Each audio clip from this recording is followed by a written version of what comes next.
Hello, and welcome to this episode of the Diary of a Lawyer. And today I want to cover just the legal issues around the UK Court of Appeal's ruling in relation to Rwanda. Now, the Court of Appeal is the second most high court in the land, which sits under the Supreme Court, and it ruled against the plan to send people to Rwanda, which is yet another legal hurdle to the scheme. Now, the scheme was announced around April 22, and that people's cases could be determined in Rwanda, and that they would eventually resettle here if successful. And the number of claims made that in terms of if its advantages and obviously clearly disadvantages according to campaigners, but I'm focusing on the legal context. Now, after a series of legal challenges, the European Court of Human Rights intervened and stopped the first flight from taking off. Around December 2022, the High Court found that the Rwanda policy was lawful, and now the Court of Appeal has overturned that decision. Now, the legal question for the court was whether Rwanda officials would accurately and fairly assess the asylum claims of people sent there from the UK. The legal claimants, which is a group of around 10 folks, under the organization Asylum Aid, argue that the Rwandan legal system would put genuine refugees at risk of being erroneously returned to countries where they would face persecution. 2 out of 3 judges agreed, finding that Rwanda's current asylum system is not reliably fair and effective, and they cited 5 key reasons. 1, asylum interviews are conducted in a brief and perfunctory manner, which could prevent a person from being able to fully explain their case. Rwanda's Committee to Determine Refugee Status does not allow lawyers to make arguments on behalf of a person to help explain why they should be granted asylum. Number 3, local non-government organizations do not have capacity to provide asylum seekers with legal assistance throughout the process. Reason number 4, according to the court, Rwandan officials deciding applications do not have sufficient skill and experience to make reliable decisions, partly due to a lack of effective training. And number 5, the court held that judges in Rwanda may be susceptible to apparent political influence and reluctant to overturn decisions not to grant asylum. So those are 5 reasons.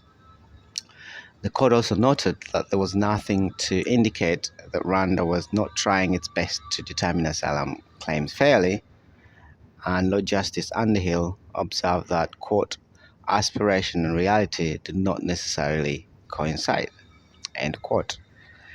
The majority judges also noted concerns about the safety of asylum seekers in Rwanda, including the extent to which Rwandan authorities are tolerant of protest and dissent.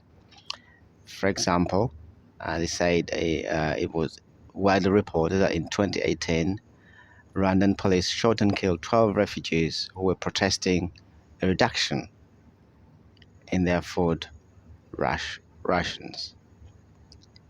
Now that's calls for pause for thought. 12 refugees were shot dead whilst protesting for reduction in their food rations. Sir Geoffrey Voss found that these concerns were relevant to considering whether Rwanda was a safe third country, quote unquote. Also, all 3 judges agreed with the High Court's decision on other grounds, including that sending asylum seekers to a third country is not necessarily incompatible with the UN Refugee Convention. I think that needs to be looked at what it actually says. Now, this will no doubt be a worrying finding for critics of the government policy, who hope the court would reinforce the UK's obligation under international law. I haven't got the specific reasoning under that, but that was mentioned. The ruling gives uh, the judgment is considered a victory for refugees and the organizations that support them, and effectively it gives the government license to pass, um, for now, not to pass the burden of refugee protection on poorer countries, even if they're currently prevented from sending people to Rwanda for now. And it also means that for now, no asylum seekers in the UK will be sent to Rwanda, at least not in the 4 years future. Now, a bit of a background: the proceedings began with 7 men being handcuffed, shackled, and highly distressed as they're forced on a plane. And over the past year, many men and women received letters regarding Rwanda. Now, what's the next legal issue? There is a bill which is going through the legislature, the House of Lords, which requires which gives certain powers to the authorities in that regard.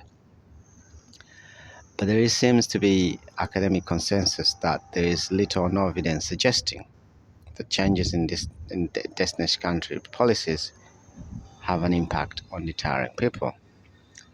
The legal developments are a clear signal that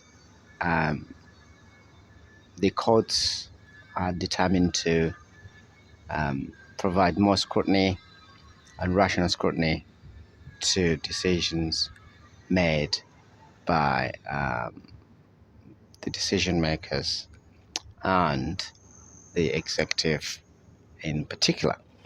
So that's just a nutshell of what actually the legal rulings were, and just a brief context. It's been widely reported, but we focus on the law and the context, not actually on the various arguments or political arguments in this case. Now, that's it in a nutshell. Thank you for listening, and speak again. Thank you. Bye.